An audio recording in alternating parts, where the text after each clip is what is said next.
Hello guys, welcome to my first mini vlog. यो चाहिँ मेरो फर्स्ट ब्लग हो। अनि आज चाहिँ हामी सामान अर्डरको डेलिभरी गर्न जाँदैछौँ, साथी र म।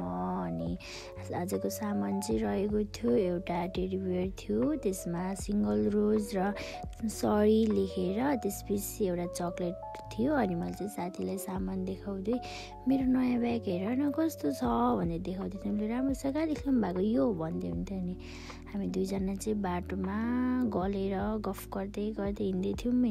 अनि गफ लगाउँदै जाँदा चाहिँ कस्तो राम्रो घर बनाउनु रहेछ भन्दै भन्यौँ। मैले चाहिँ सुन्तला लिएर गएको थियौँ घरबाट। अनि बाटोमा हामी सुन्तला खाँदै गफ लाउँदै गयौँ। अनि अमिलो थियो सुन्तला। अनि बजार पुगेपछि शैलेश दाइसँग भेट भयो। अनि हामी चाहिँ दाइको पसलमा चस्माहरू हेर्न थाल्यौँ। हजुरहरूलाई पनि विभिन्न प्रकारको चस्मा चाहिएमा हाम्रो इलाम चस्मा घरलाई सम्झन सक्नुहुन्छ।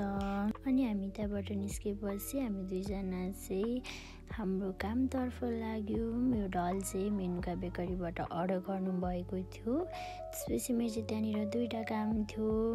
मनी बुकेको अर्डर आएको थियो, त्यसको लागि पैसा चेन्ज गर्नुपर्ने थियो 100को। अनि उहाँले खोजी चेन्ज गरिदिनु भयो।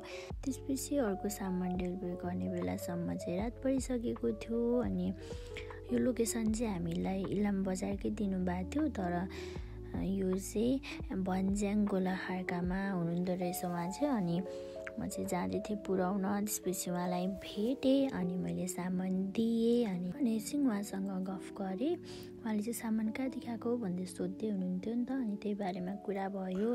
अनि यो चाहिँ उहाँलाई उहाँको साथीले चाहिँ सरी भनेर पठाउनु भएको थियो गिफ्ट। अनि म चाहिँ फेरि मेरो नयाँ ब्याग देखाउँदैछु। मलाई चाहिँ एकदम मन परेको। हजुरहरूलाई कस्तो लाग्यो भनिदिनु होला।